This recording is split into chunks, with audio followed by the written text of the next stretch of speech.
This is Pulse of Africa, the face and voice of Africa. The story of resurgent and burgeoning Africa is here, only on the Pulse of Africa channel.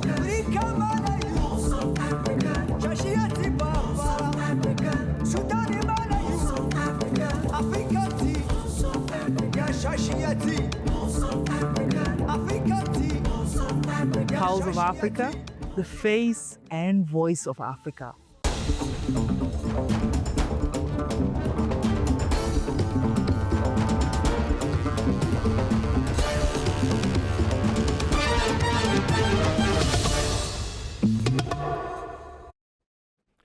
Hello everyone, I'm Gametisa Mandida with Pulse of Africa News, bringing you the latest stories and updates from across the continent.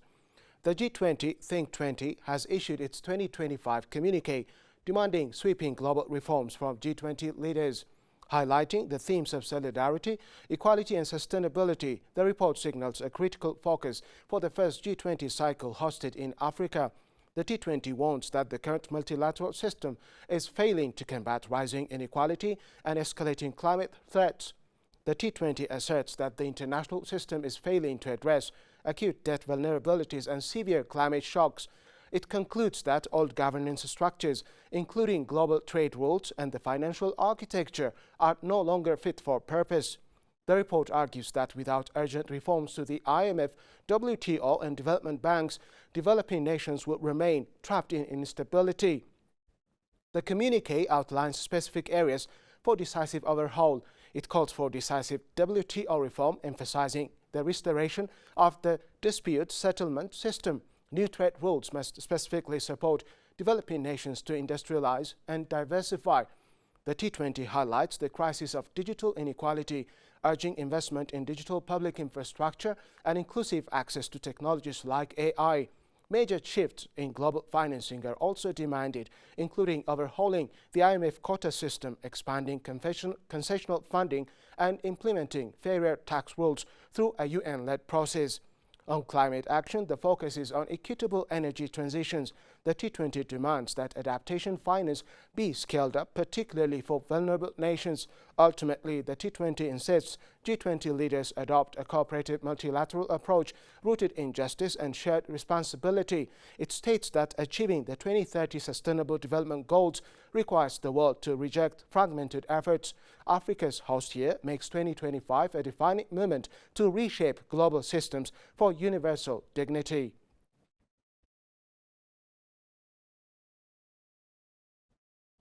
Tanzania is set to benefit from the new Loss and Damage Fund, expecting up to $20 million for climate change impact projects.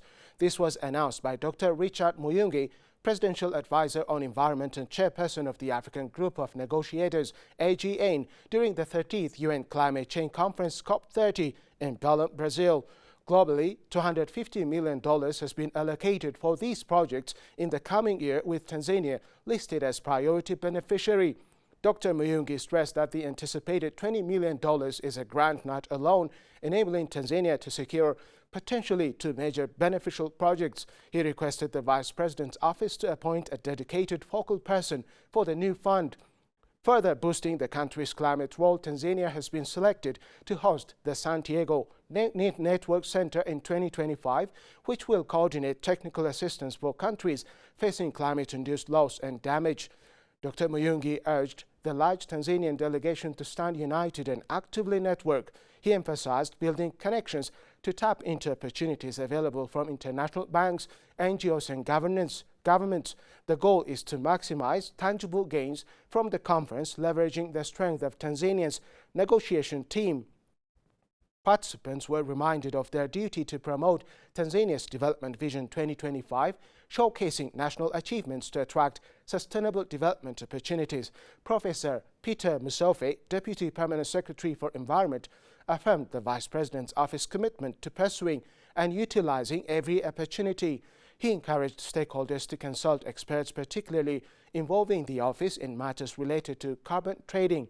Amina Kamiz Shaban, Deputy Permanent Secretary in the Ministry of Finance, called for close collaboration among all stakeholders who identify opportunities. She stressed that the ministry is ready to meet with the stakeholders whose projects are well prepared and approved.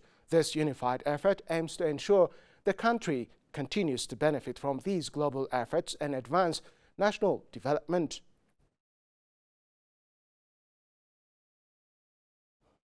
Ethiopian Ministry of Tourism announced that the repatriation of 12 significant artifacts from abroad will substantially strengthen Ethiopia's heritage, research capabilities and tourism sector. The collection, which includes shields, crowns and artifacts, was privately held overseas and returned to Ethiopia under the facilitation of the German embassy in Addis Ababa. The items were officially handed over to the Institute of Ethiopian Studies (IES) at Addis Ababa University during a ceremony at the historic Ras Mekonnen Hall. The collection was originally amassed by Fitzways, Professor Way's grandfather, who served as the German envoy to Ethiopia in the 1920s. Tourism Minister Salamit Kassa noted the pieces offer a unique insight into Ethiopian art and craftsmanship of the 1920s, significantly enriching the IES Museum and academic resources. The repatriated items hold high cultural significance, including gifts from Regent Tafari Mekonnen, 2 ceremonial crowns and several paintings. Minister Salamit emphasized that the newly returned collection will be an important attraction, complementing other items previously repatriated, such as those removed during the 1868 British expedition to Magdala. The return underscores the growing global commitment to restoring cultural heritage. These artifacts offer a unique glimpse into Ethiopian arts and the craftsmanship of the 1920s. They will enrich the remarkable collection of the institutes and the museum and serve as a valuable material for comprehensive research. These restitute items will also become an important attraction for tourists as well. German Charger DFS Ferdinand von Wey highlighted that the donation by the Weiss family was the result of close cooperation with the Ministry of Foreign Affairs and the Society of Friends of the IAS since 2016.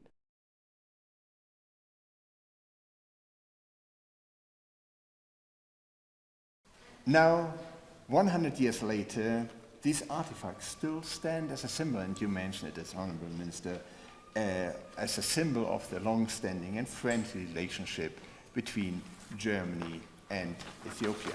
Now, this crown and the other souvenirs brought as a donation from Europe, and you mentioned it's not only Germany now, it's Sweden, where you're coming from, Professor Weiss. It is of historic importance, as I understood it, and you mentioned it, of historic importance, of cultural importance for Ethiopia. Wey noted the significance of the event as Germany and Ethiopia celebrate 120 years of diplomatic relations. The embassy will further commemorate the event with a dedicated exhibit at the Goethe Institute featuring 51 rare photographs taken by Envoy Weiss.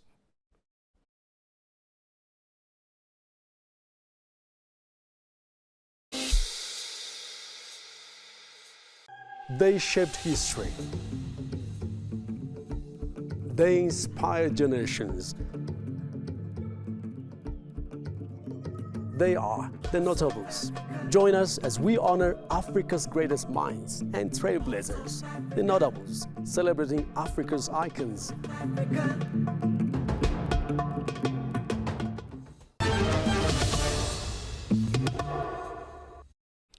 The Premier arrived last night at Kenneth Kaunda International Airport and was received by Vice President Mutale Nalumango. The Chinese Premier declared Beijing's intention to expand political, economic and diplomatic cooperation with Lusaka as the two countries mark more than half a century of bilateral ties.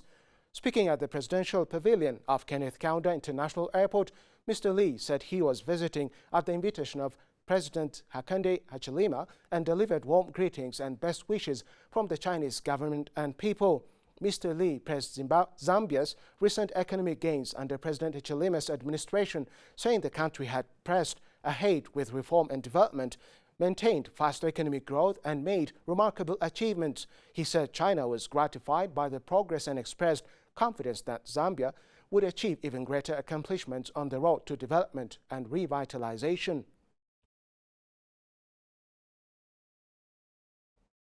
Russia and Togo will open embassies on each other's soil next year, the two countries' leaders said on Wednesday. Relations between Togo and Russia have grown closer recently, especially after the two nations signed a military cooperation agreement this year. This year, we have already marked 65 years of diplomatic relations. Strangely enough, throughout that time, we have not opened embassies, Russian President Vladimir Putin told Togolese leader Faure Gnassingbé, who was visiting Moscow. However, we have finally agreed on this next year. We'll open embassies in both countries, Putin added. Gnassingbé thanked the Kremlin chief for maintaining scholarships for Togolese students and said, "We hope that with the opening of the embassies, we'll do better in this field," referring to education.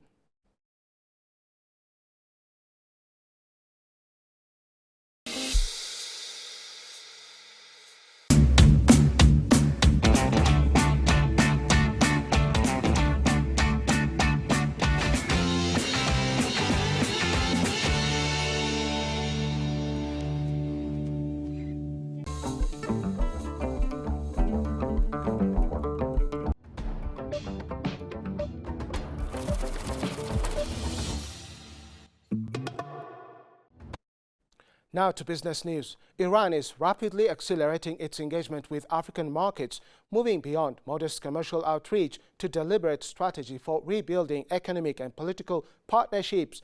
This push is driven by Iran's evolving foreign policy and Africa's strategic value in the shifting global economy. A recent sharp increase in Iranian exports to Africa, reaching $675 million in the first half of the current Iranian calendar year, signals a significant shift in ambition and opportunity for both regions, and they seek alternatives to traditional economic corridors. African nations are actively working to break historical dependence on former colonial powers and traditional power blocs. Iran offers an external partner capable of supplying essential industrial inputs, petrochemical products, pharmaceuticals, and agricultural technologies at competitive prices, aiding Africa's efforts to build higher-value domestic supply chains. The growing Iran-Africa relationship is part of a larger realignment across the global south, mirroring the broader BRICS Plus trend. As emerging economies enhance production and expand trade routes among themselves, the geography of global commerce is shifting. African countries require assurances regarding logistical reliability, fair pricing, and financing that avoids new debt traps.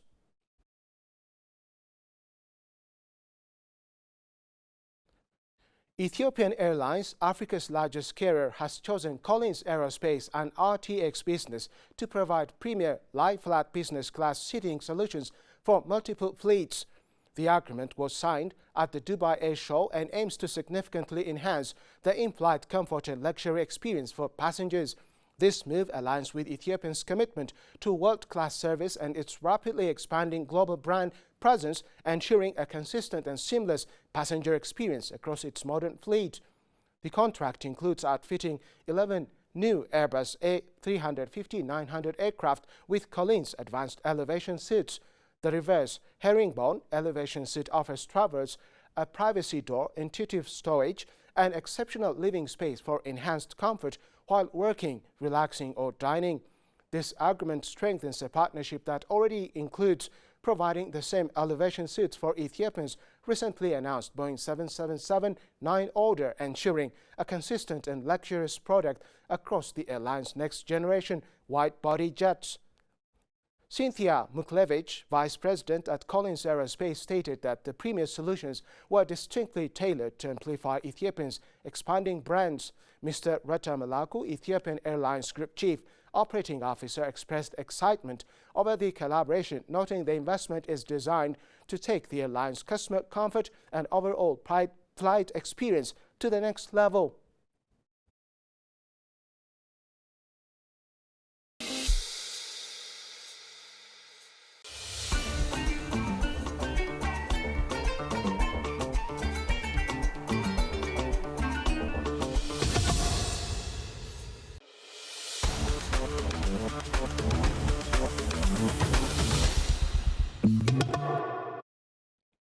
Finally, the Confederation of African Football (CAF) honored Tanzanian President Dr. Samia Suluhu Hassan.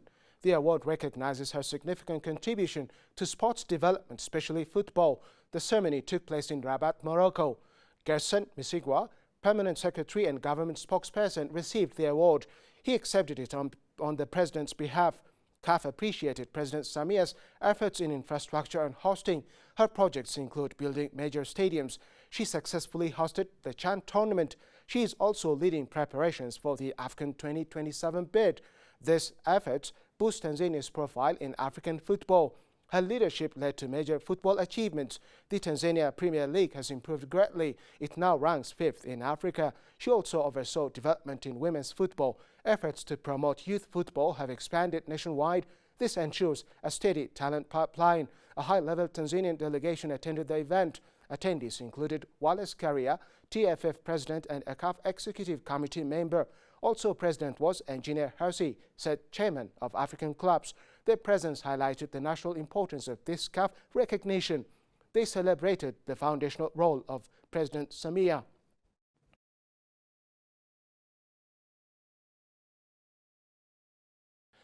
Next, let's take a look at the latest weather forecast.